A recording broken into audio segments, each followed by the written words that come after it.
ಬಿಳಿ ಹಾಗಲಕಾಯಿ ಪಲ್ಯ ತಿಂದಿದ್ದೀರಾ? ಬಿಳಿ ಹಾಗಲಕಾಯಿ ಮಕ್ಕಳಿಗೆ ದೊಡ್ಡವರಿಗೆ ಎಲ್ಲರಿಗೂ ಇಷ್ಟ ಆಗುತ್ತೆ. ಅಂದರೆ ಅದರಲ್ಲಿ ಸ್ವಲ್ಪ ಕಹಿ ಅಂಶ ಕಡಿಮೆ ಆಗುತ್ತೆ, ಮಕ್ಕಳು ಕೂಡ ಇಷ್ಟಪಟ್ಟು ತಿಂತಾರೆ. Hello friends, welcome back to my channel. ಇವತ್ತಿನ ವಿಡಿಯೋದಲ್ಲಿ ನಮ್ಮ ಹಳ್ಳಿ ವಿಧಾನದ ಬಿಳಿ ಹಾಗಲಕಾಯಿ ಗೊಜ್ಜನ್ನು ಹೇಗೆ ಮಾಡೋದು ಅಂತ ನೋಡ್ಕೊಂಬರೋಣ. ನಾನಿಲ್ಲಿ 2 ಬಿಳಿ ಹಾಗಲಕಾಯಿ ತೊಗೊಂಡಿದ್ದೀನಿ. ಅದು ಕೆಲವೊಂದು ಸಲ ಬಲ್ತಿದ್ರೆ ಬೀಜನೆಲ್ಲ ತಕ್ಕೊಂಬಿಡಿ, ಎಳೆದಿದ್ದರೆ ಬೀಜ ತೆಗಿಯೋದೇನು ಬೇಡ. ಸ್ವಲ್ಪ ಬಲ್ತಿದ್ರೆ ಬೀಜ ಚೆನ್ನಾಗಿರಲ್ಲ, ಹಾಗಾಗಿ ಬೀಜನೆಲ್ಲ ತೆಗ್ಕೊಳ್ತಾ ಇದ್ದೀನಿ.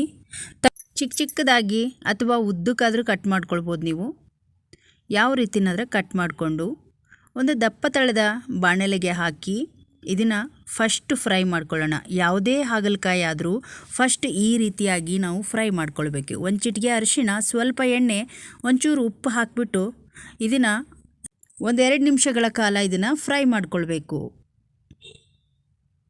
ಇದಕ್ಕೆ ಅರಿಶಿಣ, ಉಪ್ಪು ಮತ್ತು ಎಣ್ಣೆ ಹಾಕಿರೋದ್ರಿಂದ ಸ್ವಲ್ಪ ಕಹಿ ಅಂಶ ಎಲ್ಲ ಕಡಿಮೆ ಆಗುತ್ತೆ. ಬೇರೆ ಹಾಗಲಕಾಯಿ ಅಂದರೆ ಹಸಿರು ಹಾಗಲಕಾಯಿ ಆದರೂ ಇದೇ ರೀತಿ ವಿಧಾನದಲ್ಲಿ ಮಾಡ್ಕೋಬೇಕು. ಇದು 1-2 ನಿಮಿಷ ಹೀಗೆ ಫ್ರೈ ಆಗ್ತಾ ಇರಲಿ. ಅಲ್ಲಿವರೆಗೂ ಒಂದು ಸಿಂಪಲ್ ಮಸಾಲೆ ಮಾಡ್ಕೊಂಬರೋಣ. ಒಂದು ಮಿಕ್ಸಿ ಜಾರ್ ತೊಗೊಂಡಿದ್ದೀನಿ ನೋಡಿ. ಇದಕ್ಕೆ ಒಂದು ಸ್ವಲ್ಪ ಕಾಯಿ, ಸ್ವಲ್ಪ ಕೊತ್ತಂಬರಿ ಸೊಪ್ಪು, 2 ಹಸಿಮೆಣಸಿನ್ಕಾಯಿ ಹಾಕ್ಕೊಳ್ತಾ ಇದ್ದೀನಿ. 1 ಚಮಚದಷ್ಟು ಮನೆಯಲ್ಲೇ ಮಾಡಿರುವ ಸಾಂಬಾರು ಪುಡಿ ಹಾಕ್ಕೊಳ್ತಾ ಇದ್ದೀನಿ. ಸ್ವಲ್ಪ ಹುಣಸೆ ಹಣ್ಣು, 1 ಬಿಲ್ಲೆ ಗಾತ್ರದ ಬೆಲ್ಲ, ಹಾಗೆ ಸ್ವಲ್ಪ ಜೀರಿಗೆ ಹಾಕ್ಕೊಳ್ತಾ ಇದ್ದೀನಿ.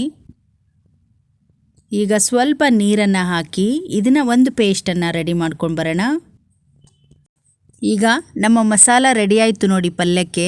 ಇವಾಗ ಒಂದು ಒಗ್ಗರಣೆ ಮಾಡ್ಕೊಳ್ಳೋಣ. ಒಂದು ಕಡಾಯಿ ತೊಗೊಂಡಿದ್ದೀನಿ. ಇದಕ್ಕೆ ಒಂದು 3 ಚಮಚದಷ್ಟು ಎಣ್ಣೆ ಹಾಕ್ಕೊಂಡಿದ್ದೀನಿ. ಎಣ್ಣೆ ಕಾದ ತಕ್ಷಣ ಒಂದು ಸ್ವಲ್ಪ ಜೀರಿಗೆ, 1 ಚಿಟಿಕೆಯಷ್ಟು ಸಾಸಿವೆ, ಹಾಗೆ ಸ್ವಲ್ಪ ಒಗ್ಗರಣೆಗೆ ಕರಿಬೇವನ್ನು ಹಾಕ್ಕೊಂಡಿದ್ದೀನಿ. ಈಗ 1 ಈರುಳ್ಳಿನ ಉದ್ದಕ್ಕೆ ಕಟ್ ಮಾಡಿ ಹಾಕ್ಕೊಂಡಿದ್ದೀನಿ. ಇದಕ್ಕೆ ಒಂದು ಅರ್ಧ ಹೋಳಿನಷ್ಟು ಕ್ಯಾಪ್ಸಿಕಮನ್ನು ಹಾಕ್ಕೊಂಡಿದ್ದೀನಿ, ರುಚಿ ಚೆನ್ನಾಗಿರುತ್ತೆ. 1 ಚಿಟಿಕೆ ಅರಿಶಿಣ ಪುಡಿ, ಸ್ವಲ್ಪ ಉಪ್ಪನ್ನು ಹಾಕಿದ್ದೀನಿ. ಚೆನ್ನಾಗಿ ಇದನ್ನು ಮಿಕ್ಸ್ ಮಾಡ್ಕೊಳ್ಳೋಣ. ಸ್ವಲ್ಪ ಕಲರ್ ಚೇಂಜ್ ಆಗೋವರೆಗೂ ಇದೇ ರೀತಿಯಾಗಿ ಇದನ್ನು ಫ್ರೈ ಮಾಡ್ಕೊಳ್ಳೋಣ. ಈ ವಿಧಾನ ತುಂಬ ಸಿಂಪಲ್ಲು, ತುಂಬ ರುಚಿಯಾಗಿರುತ್ತೆ. ಯಾರಿಗೆ ಹಾಗಲಕಾಯಿ ಅಂದರೆ ಇಷ್ಟ ಆಗಲ್ವೋ ಅವರು ಕೂಡ ಇಷ್ಟಪಟ್ಟು ತಿಂತಾರೆ. ಈಗ ನೋಡಿ ಫ್ರೈ ಮಾಡಿರುವ ಹಾಗಲಕಾಯನ್ನು ಹಾಕ್ಕೊಳ್ತಾ ಇದ್ದೀನಿ. ಫಸ್ಟೇ ಇದನ್ನು ಫ್ರೈ ಮಾಡಿರೋದ್ರಿಂದ ಕಹಿ ಬರೋದಿಲ್ಲ. ಈಗ ಮಸಾಲೆ ಹಾಕ್ಕೊಳ್ಳೋಣ.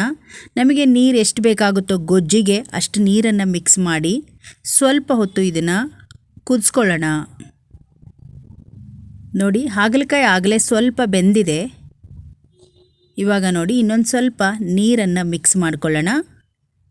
ರೊಟ್ಟಿಗೆ, ಚಪಾತಿಗೆ, ಅನ್ನಕ್ಕೆ ಎಲ್ಲದಕ್ಕೂ ಒಂದು ಒಳ್ಳೆ ಕಾಂಬಿನೇಷನ್ ಆಗುತ್ತೆ. ಇದು ಹಳ್ಳಿ ವಿಧಾನದ ರುಚಿಯಾಗಿರುತ್ತೆ. ಗ್ರೀನ್ ಕಲರ್ ಹಾಗಲಕಾಯಿ ಕೂಡ ಇದೇ ವಿಧಾನದಲ್ಲಿ ನೀವು ಮಾಡ್ಬೋದು, ತುಂಬ ರುಚಿಯಾಗಿರುತ್ತೆ. ಇನ್ನು 1 ನಿಮಿಷಗಳ ಕಾಲ ಇದು ಚೆನ್ನಾಗಿ ಕುದಿಬೇಕು. ಈಗ ನೋಡಿ 1 ನಿಮಿಷ ಆದಮೇಲೆ ಸ್ವಲ್ಪ ಗಟ್ಟಿಯಾಗಿದೆ ಈ ಗೊಜ್ಜು. ಇದಕ್ಕೆ ಸ್ವಲ್ಪ ಕೊತ್ತಂಬರಿ ಸೊಪ್ಪನ್ನು ಹಾಕಿ ಚಪಾತಿ ಜೊತೆಗೆ ತಿಂತಾ ಇದ್ದರೆ ಮಸ್ತಾಗಿರುತ್ತೆ. ನೋಡಿದ್ರಲ್ಲ ಸ್ನೇಹಿತರೆ, ಇವತ್ತಿನ ಸಿಂಪಲ್ ವಿಧಾನದ ಬಿಳಿ ಹಾಗಲಕಾಯಿ ಗೊಜ್ಜು ನಿಮಗೆ ಇಷ್ಟ ಆದರೆ ಒಂದು ಲೈಕ್ ಮಾಡಿ, ಈ ವಿಡಿಯೋವನ್ನು ಶೇರ್ ಮಾಡಿ, ನಮ್ಮ ಚಾನಲನ್ನು ಸಬ್ಸ್ಕ್ರೈಬ್ ಮಾಡ್ಕೊಳ್ಳಿ. ಧನ್ಯವಾದಗಳು.